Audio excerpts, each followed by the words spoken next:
go woke, go broke. Man, I genuinely cannot believe that phrase has become this accurate because the truth is it just keeps proving itself over and over again, and Ubisoft, of all companies, has just become the single most devastating example of that. Ubisoft used to be one of those companies, you know? One of the real ones. One of the giants. And I don't mean that lightly, because when you think back to what Ubisoft was putting out, the original Assassin's Creed, the Prince of Persia games, the early Far Cry titles, the first few Splinter Cell games like that was a company that genuinely cared about making something great. And now when you look at what they've become, it's just honestly so bleak, man. It's so genuinely bleak that I'm sitting here trying to figure out how to even begin talking about it, because there are so many layers to how badly they've destroyed themselves that it almost feels like too much. But we're going to go through all of it today. We're going to talk about the financial results from their last fiscal year, and trust me when I tell you, the numbers are just insane. And we're going to talk about Assassin's Creed Shadows and what that game meant in terms of cultural disrespect, and we're going to talk about how Ubisoft basically had to hand the keys to their own franchises over to the Chinese, and we're going to talk about why none of the restructuring they keep promising is going to actually fix any of this. So here's the thing about Ubisoft and what makes this whole situation extra painful to watch, man. It's not like this happened overnight. It's not like one bad year came out of nowhere and blindsided everybody. This has been a slow-motion collapse that people who were paying attention saw coming for years. The last few years in gaming have been rough across the board, right? We've had Xbox flops, we've had Sony misses, we've had EA doing EA things. But and I want you to really hear me on this, no single company has managed to stack failure on top of failure on top of failure at the level that Ubisoft has. Nobody else is even close. This isn't even a competition. Ubisoft has been in a category entirely by themselves when it comes to just monumentally getting everything wrong. Because the decisions being made at the top of that company have just been so consistently terrible that investors aren't even pretending to have faith anymore. You've got the Prince of Persia remake getting canceled, and honestly, maybe that's not even the worst thing that could have happened given what the leaks suggested, because from everything that came out, it seemed like that game was shaping up to be a mess anyway. You've got the whole stop killing games situation around the crew shutdown, where Ubisoft's terms of service were so brazenly anti-consumer that people were pointing to actual clauses where the company was essentially telling you that the game you paid for was never really yours and that you should basically destroy your own copy if they told you to.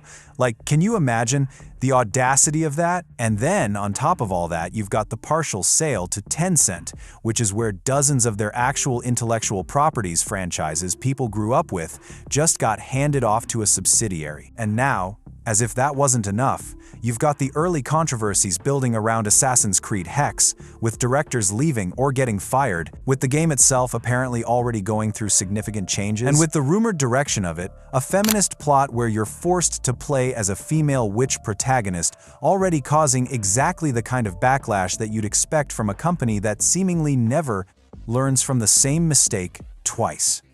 This is the kind of company Ubisoft is now. This is the legacy they've built for themselves in the last 5 to 10 years. And man, I know that's a hard thing to say about a studio that used to genuinely mean something in this industry, but it's just the truth. They've managed to take one of the most recognizable names in all of gaming and just run it straight into the ground. They've burned studios, they've burned franchises, they've burned the goodwill of the people who spent decades buying their games and defending them and showing up for them. And what's truly mind-bending is that they did all of this while somehow simultaneously losing 95% of their stock value, hemorrhaging money to the point of operating at a loss, laying off thousands of people, and releasing products that were just genuinely not good. And the worst part? The absolute worst part? They no longer even own their most important stuff. Assassin's Creed, Far Cry, Tom Clancy's, the franchises that built this company. Those are essentially in Chinese hands now through this jointly owned studio arrangement. This is not the story of a company going through a rough patch. This is the story of a company dismantling itself piece by piece in real time and calling it strategy. And then the numbers came out. Ubisoft released the financial results from their last fiscal year, running from May 2025 to May 2026. And man, I'm not going to sugarcoat this. These numbers are just catastrophic. The word catastrophic isn't even strong enough, but it's the one I'm going with, because what else do you even call this? Revenue dropped 21.8% and came in at just 1.4 billion euros. Year over year, more than 20% less revenue. That's not a dip. That's not a correction. That's a warning siren going off inside a building that's already on fire. Net bookings dropped 17.4% and only hit 1.5 billion euros. To put that in perspective for you, these guys were moving roughly double that amount in the same period just a year earlier. Gone. In a year. But the number that's genuinely haunting, like the one that I keep coming back to, is the fact that 17% of their player base has just stopped spending money on their games entirely. Not slowed down. Stopped. No more microtransactions. No more in-game purchases. No more investing in the Ubisoft ecosystem. 17% of your players just quietly voting with their wallets and walking away. That's a massive signal that should be terrifying to any executive who is paying even the slightest bit of attention. They are operating in the red. A company that has been in this industry for over 30 years, one of the historically biggest names in gaming, is bleeding more than $1 billion a year. How do you even begin to come back from that? And here's the thing, because I've seen people try to wave this away by saying, oh, well, lots of companies operate at a loss. That's just how modern business works. And okay, sure. There's a version of that argument that makes sense when you're talking about a startup or a company that's testing a new model and needs investment to reach scale. You take Uber as an example. These companies have operated in the red because the bet is that they're building toward a future where the model becomes profitable and investors are essentially funding the potential. But Ubisoft is not that. Ubisoft is not a scrappy company still proving its concept to the market. Ubisoft is a company with franchises that were household names, with distribution infrastructure and development studios and brand recognition built over decades. For a company like that to post a record operating loss, that's not a growth strategy. That's rock bottom. That's not a rough patch. That's a genuine catastrophe unfolding in slow motion. And look, it's not just the financial results that are the story here, because on top of all the money stuff, Ubisoft confirmed that they cut more than 1,000 people from their workforce over the last year. And the way this happened is interesting too, because apparently turnover is near record lows among the senior level employees, meaning the more experienced people are largely still there, while the cuts fell disproportionately on lower level employees. Which honestly, man, when you think about that, is its own kind of grim picture. As of the 31st of March 2026, they've confirmed approximately 1,000 people let go, with the company still having around 16,600 employees at this point. But here's the thing that makes this feel even bleaker. This probably isn't the end of it. Despite already cutting about 325 million euros in costs, a reduction of around 18% from fiscal year 2023, more cuts are coming. Ubisoft themselves said it, straight from their own communications. They're targeting a fixed cost base of 1.25 billion euros on a run rate basis by March 2028, and they're planning to get there through continued hiring discipline and what they're calling targeted restructurings, which, if you're reading between the lines on that, and you should be, means you're probably looking at somewhere between another 1,000 and 2,000 people losing their jobs before this is done. The stock reacted the way you'd expect when the report dropped, fell 11% almost immediately, which came on top of the 92% it had already lost over the previous 5 years. There was a slight recovery afterward, went from around 3.9 euros up to 4.68 inches a few hours, but the overall picture here is not one of a company stabilizing. It's one of a company where every moment of recovery is immediately followed by another reminder that the structural problems haven't gone anywhere. And Yves Guillemot, the CEO, came out and did the CEO thing where he talks about the future in hopeful language. He talked about the restructuring they've done. He talked about how the sacrifices being made now are necessary to build something sustainable in the coming years. And look, on paper, that sounds like a plan. On paper, reorganizing development around distinct genre focuses sounds like a reasonable structural response to years of spreading too thin. But here's the thing, man. Here's the actual thing. He also said that the next fiscal year is going to be a low point for Ubisoft's free cash flow. He said there's going to be a lighter release lineup. There are going to be more restructuring costs. The company is forecasting an 8 to 9% drop in sales and a high single-digit loss margin going into fiscal year 2026 to 2027, with an expectation of returning to profit and positive cash flow by 2027 to 2028. And okay, fine. Let's say that's true. Let's say they actually hit those targets. What's the point of sacrificing today if by the time tomorrow gets here there's nothing left? You can't restructure your way back to relevance if the audience you lost has already moved on and stopped believing in you. Because here's what's actually at the center of all this, and what nobody inside that company seems willing to genuinely confront: the underlying problem is not being addressed. Look, the bug-ridden games are a symptom. The financial losses are a symptom. The layoffs are a symptom. The stock collapse is a symptom. The actual disease is the fact that somewhere along the way, Ubisoft stopped making games for gamers and started making games for an ideological agenda. And I know that sounds like a charged thing to say, but the evidence is just right there in front of you and has been for years. You look at the decisions they've made. Characters redesigned according to politically correct standards instead of what made sense for the game. Protagonists chosen for representation metrics rather than because they were compelling or contextually appropriate. Narratives that feel forced and preachy in ways that pull you out of the experience rather than drawing you deeper into it. And then layered on top of that, you've got the separate but equally destructive problem of just shipping broken games. This has been a Ubisoft tradition for so long, it's basically become a meme at this point. Characters falling through floors, quests breaking and refusing to complete, frame rate dropping off a cliff, glitches so absurd they get compiled into YouTube videos. It became almost expected you'd buy a Ubisoft game on day one, and you were basically signing up to be a beta tester. People started adopting the policy of just waiting 6 months or a year before touching any of their titles,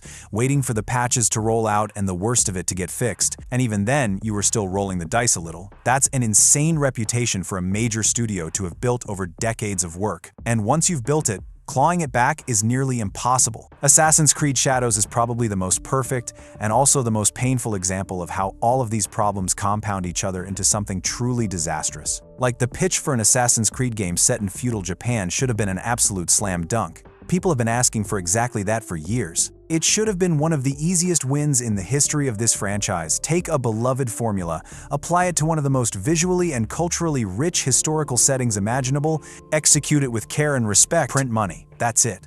That's the whole assignment. And instead, Ubisoft delivered a product so full of controversial choices that it managed to offend the Japanese audience, specifically the people who actually have a connection to the culture being depicted. And it's not just some Twitter discourse thing, because I want to be clear about that. Japanese players were among the most vocally outraged. And when the people whose culture you're depicting are the ones telling you that your depiction was disrespectful, that's not a PR problem. That's a creative failure at a fundamental level. And it symbolizes perfectly what has gone wrong inside that company. The feeling that the games aren't being made with love for the audience or for the craft anymore, but as vehicles for messages. And when was the last time you played a Ubisoft game and came away thinking that was genuinely great? Not just okay, not just functional, actually great. Actually something you wanted to tell people about, something that stuck with you, something that felt like it was made by people who were genuinely passionate about what they were creating? I'm honestly struggling to think of a recent answer to that. And that's the real tragedy buried inside all these financial numbers. So then the stock report dropped, and the market responded. Already down 11% immediately after the release. Already sitting on 92% losses over 5 years. Shares that were worth €100 now barely scraping 4. Ubisoft, with all of its cancellations and all of its failed launches and all of its mass layoffs, is a company that at some point is going to end up having to give away whatever franchises they have left, if those franchises even have anything left in them at that point. They've already essentially surrendered Assassin's Creed, Far Cry, and Rainbow Six to this Tencent arrangement. Whatever remains is probably going to follow eventually, because at some point, maybe not this year, maybe not next year, but at some point they're going to reach a moment where they can't fund game development at the scale required to stay relevant, and then you're going to see the rest of it go too. And look, I don't want to say it's definitely over for Ubisoft, because I'm not in the business of just dunking on a company for the sake of it. Maybe the upcoming Black Flag remake does something. Maybe one of the games in their pipeline surprises everybody. Maybe. 1 or 2 genuinely great products would absolutely help start the process of rebuilding player trust. But man, that process is not a short one. That's a Capcom-level rebuilding arc we're talking about, and Capcom did it, you know? A few years back, people had real skepticism about Capcom. There were legitimate criticisms, and then they did the work. They mixed remakes with sequels, they maintained quality, they stayed consistent, and now it's genuinely rare for Capcom to release something that disappoints. That's the roadmap. That's what it looks like when it actually works. But for Ubisoft, you're probably talking 5 to 10 years minimum of consistently delivering on quality before the audience starts genuinely trusting them again. Not 5 to 10 years of promising to do better, actually doing better. again and again, without stumbling. And given the financial hole they're currently sitting in, the question is whether they even have that kind of runway. And here's a detail that kind of crystallizes the whole thing in a way that I keep thinking about. A Japanese person posted on social media after all of this that, as a Japanese person, there is something genuinely beautiful in seeing Ubisoft's stock completely collapse after what they did with Assassin's Creed Shadows.